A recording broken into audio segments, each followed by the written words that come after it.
नमस्कार दोस्तों, स्वागत है आपका प्रिटी कॉर्नर में। और आज की इस वीडियो में हम लोग बात करेंगे मंगला गौरी के व्रत के उद्यापन के बारे में। सरल तरीके से मंगला गौरी का उज्जमन कैसे करें उसके बारे में मैं आपको बताऊंगी आज। और हम जैसे कि पहले भी बात कर चुके हैं कि सावन के महीने में जो मंगलवार पड़ते हैं, और क्योंकि माता पार्वती की इस दिन पूजा होती है, तो मंगलवार से मंगल और माता पार्वती यानी कि गौरा माँ, इस वजह से जो हम मंगलवार के व्रत करते हैं उसे मंगला गौरी के व्रत कहा जाता है। सावन के मंगलवार को जो है माता पार्वती की पूजा की जाती है और सुहाग भाग के लिए ये व्रत होते हैं। पति की लंबी आयु के लिए, अच्छे वर की प्राप्ति के लिए इस व्रत को किया जाता है। तो मैंने इसके ऊपर पहले ही डिटेल में वीडियो बना रखी है, आप जाके देख सकते हैं। मैंने पूजा सामग्री की भी वीडियो बना रखी है, हमें क्या क्या सामग्री चाहिए होगी, और मैंने पूजा कैसे करनी है मंगलवार को इस व्रत की वो भी बता रखा है।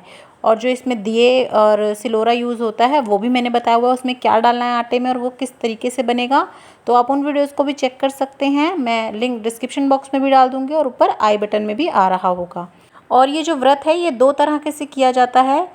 सावन से शुरू होते हैं ये व्रत, सावन के मंगलवार से शुरू कर सकते हैं आप इन व्रतों को, और 2 तरह से कर सकते हैं। या तो आप 5 साल तक सिर्फ सावन के महीने में जितने भी ये व्रत पड़ते हैं वो करेंगे, 20 व्रत हो जाते हैं उस हिसाब से ये। तो या तो आप 5 साल तक कर सकते हैं और 5वें साल के आखिरी मंगलवार को, सावन के मंगलवार को आपको इसका उद्यापन करना होता है। या फिर आप ये कर सकते हैं कि सावन के पहले मंगलवार से इस व्रत को शुरू करें और फिर पूरे साल व्रत करें, और जब अगला सावन आएगा उसके आखिरी मंगलवार को इसका उद्यापन करें। तो आप इन दोनों में से किसी भी तरीके से ये व्रत कर सकते हैं। महिलाएं ही इसी व्रत को करती हैं या फिर लड़कियां करती हैं। और कुछ जगहों पर ये व्रत गिनकर 16 वार किया जाता है, मतलब कि 16 मंगलवार तक ये व्रत किया जाता है। आपको जैसा अच्छा लगे आप उस तरीके से इस व्रत को कर सकते हैं। और जिस दिन आप इसका उद्यापन करेंगे उस दिन आपको इसकी पूजा जोड़े से करनी होती है। और अगर अभी तक शादी नहीं हुई तो आप इसे अकेले भी कर सकते हैं, लेकिन अगर आप शादीशुदा हैं तो पूजा जोड़े से ही करें उद्यापन वाले दिन। तो अगर हो सकता है तो जिस दिन आपका व्रत का उद्यापन होगा उस दिन आप सुबह प्रातःकाल उठ के हो सके तो नए कपड़े पहने। अगर आप अफोर्ड कर सकते हैं तो उस दिन नए कपड़े ज़रूर पहने, लेकिन अगर आप नहीं नए पहन सकते तो कोई बात नहीं, आप साफ़ सुथरे स्वच्छ वस्त्र भी पहन सकते हैं। आप जितना भी सामान होता है उसकी तैयारी एक दिन पहले ही कर लें, क्योंकि थोड़ी सी इसकी जो सामग्री है वो जुटाने में टाइम लगता है। तो सबसे पहले तो आप अपने मेहंदी ज़रूर लगवाएं। जो है ये मंगला गौरी के व्रत के उज्जमन के समय पर मेहंदी ज़रूर लगाएं हाथों में, बहुत शुभ रहती हैं, क्योंकि ये सुहाग भाग का ही व्रत होता है।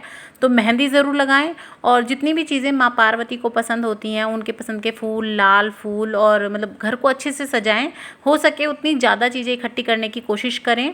और उसके बाद आपने नहा धोकर साफ़ सुथरे कपड़े पहन लेने हैं, और अगर हो सके तो कपड़े लाल या पीले हों आपके, क्योंकि ये सुहाग भाग का है। काले या नीले कपड़ों का परहेज करना है थोड़ा सा। और आप फिर एक जो है चौकी बिछा लीजिएगा, और उसके ऊपर आप या तो सफ़ेद कपड़ा या लाल कपड़ा बिछाएंगे, और उसके ऊपर आपको षोडश मातृका बनानी है, जो कि 16 ढेरी बनाई जाती हैं गेहूं से या चावल से, आप वो बना सकते हैं। और फिर उसके साथ में आपको जो है कलश स्थापना करनी है। आटे का दिया जो हम सारे व्रतों में बनाते हैं, अपना आटे का दिया, चौमुखी और सिलोरा, वो आपको ज़रूर बनाना है इसमें, तो वो बनाएंगे हम साथ के साथ। और आप मिट्टी से माँ मंगला गौरी बना लें, और शिव भगवान का अगर आप मिट्टी से शिवलिंग बनाना चाहते हैं तो वो भी बना लें, और गणेश भगवान ज़रूर चाहिए हमें मिट्टी के, वो बना लें। उसके बाद अगर आप पंडित जी को बुला रहे हैं अपने घर पे हवन और कथा करने के लिए, तो पंडित जी ही आपको बता देंगे। लेकिन अगर आप नहीं पंडित जी को बुलाना चाहते, खुद से करना चाहते हैं, तो आप या तो 16 जोड़े जिमा सकते हैं, मतलब पति पत्नी दोनों को मिलाकर 16 जने जिमा सकते हैं अपने घर, और फिर उन्हें एक एक सुहाग पिटारी और एक एक साड़ी या चुनरी जो भी आप देना चाहते हैं वो दे सकते हैं। लेकिन अगर आप मतलब पंडित जी से नहीं करवा रहे हैं और 16 भी नहीं आप मतलब अफोर्ड कर सकते, तो या तो आप 4 जोड़े जिमा सकते हैं या 4 पंडित जी को जिमा सकते हैं। और अगर आप घर बुलाकर नहीं जिमाना चाहते किसी को तो कोई बात नहीं, आपने जो ये 16 सुहाग की पिटारी बनाई हैं वो ले लीजिएगा आप। और अगर आप उसके साथ अपने कोई साड़ी वगैरह रखना चाहते हैं तो वो रख सकते हैं, नहीं तो कोई सिर्फ दक्षिणा रख दीजिए यथाशक्ति अनुसार। और उसके बाद कोई टिफ़िन या कटोरी ले लीजिए 16, और उसमें खीर या पूड़े जो आप चाहें, वो मीठी चीज़ भर के दी जाती है, वो आप घर में जाके भी दे के आ सकते हैं 16 जगह पे। और जो आप एक जगह अलग से बायना निकालेंगे सासू माँ के लिए, अगर सासू माँ सुहागन हैं तो आप उन्हें सारा सुहाग का सामान वगैरह सब दे दीजिएगा। और अगर नहीं उनको दे सकते हैं तो नंद या जिठानी को भी दे सकते हैं, पर सासू माँ को भी पैर छू के कुछ दक्षिणा ज़रूर दें आप, जो आप उज्जमन करें उस दिन। और फिर आप मंगला गौरी की इस तरीके से अपने आप पूजा कर सकते हैं हस्बैंड वाइफ मिलके। और उसके बाद आप इसकी कथा करें। तो कथा का और पूजा का भी जो है वीडियो मैंने बना के चैनल पे डाल रखा है, आप उसे भी जाके चेक कर सकते हैं। और ये जो सुहाग पिटारी में 16 सामान है वो क्या क्या डालना है उसकी भी वीडियो चैनल पे आप जाके देख सकते हैं। और हो सके तो ये सुहाग के 16 सामान में अगर आप सोने का टीका दे सकते हैं तो बहुत अच्छी बात है, लेकिन अगर नहीं सोने का टीका दे सकते तो चांदी के जो हमारे चुटकियाँ होती हैं वो तो आप ज़रूर दें। टीका आप नकली वाला भी रख सकते हैं, लेकिन मैं कहती हूँ नकली के जगह तो आप अवॉइड करें तो ही अच्छा है। और आप चुटकी ज़रूर दें, चाहे हो सके तो आप पतली पतली दें लेकिन चुटकी ज़रूर दें। सुहाग की चुटकी मिनसना बहुत अच्छा रहता है, बहुत अच्छा होता है वो भी। और आप अपने हिसाब से मीठा, मतलब अगर आप नहीं चाहते खीर वगैरह भी बनाना तो आप बाहर से पेठे की मिठाई वगैरह भी ला के रख सकते हैं। और बहुत ही सरल तरीके से आप इसका जो है उज्जमन कर सकते हैं। लेकिन जिनने ये व्रत किया है और जो इसका उज्जमन कर रहे हैं वो मंगलवार को, यानी कि जिस दिन आप उज्जमन कर रहे हैं उस दिन खाना नहीं खाते हैं।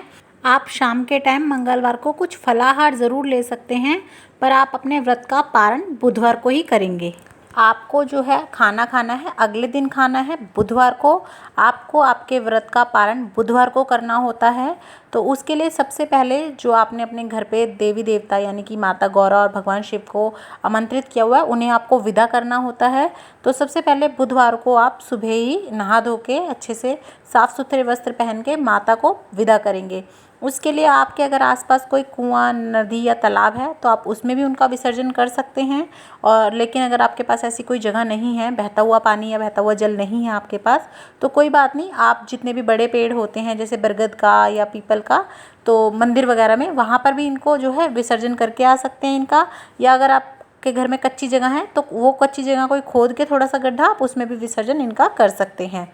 और विसर्जन करके आने के बाद आपको घर पे आके अपने व्रत का पारण करना है। सबसे पहले तो जो आपने भोग बनाया होगा, जो भी आपने और 16 सुहागनों को दिया है, उस चीज़ से आपको आपके व्रत का पारण करना है। और इस तरीके से आप बहुत ही सरल तरीके से अपना माँ मंगला गौरी का व्रत का उज्जमन कर सकते हैं। और इसके बाद भी अगर आपको कोई क्वेश्चन रह गया हो, पूछना हो, तो आप प्लीज़ मुझे कमेंट करके पूछ सकते हैं। मैं कोशिश करूँगी कि आपके सभी क्वेश्चन के आंसर मैं दे सकूँ। और आपको ये वीडियो कैसी लगी प्लीज़ कमेंट करके ज़रूर बताइएगा। और अगर वीडियो थोड़ी सी भी आपको हेल्पफुल लगी हो तो प्लीज़ इसे ज़्यादा से ज़्यादा शेयर कीजिएगा, लाइक कीजिएगा और हमारे चैनल प्रिटी कॉर्नर को सब्सक्राइब करना तो बिल्कुल भी मत भूलिएगा।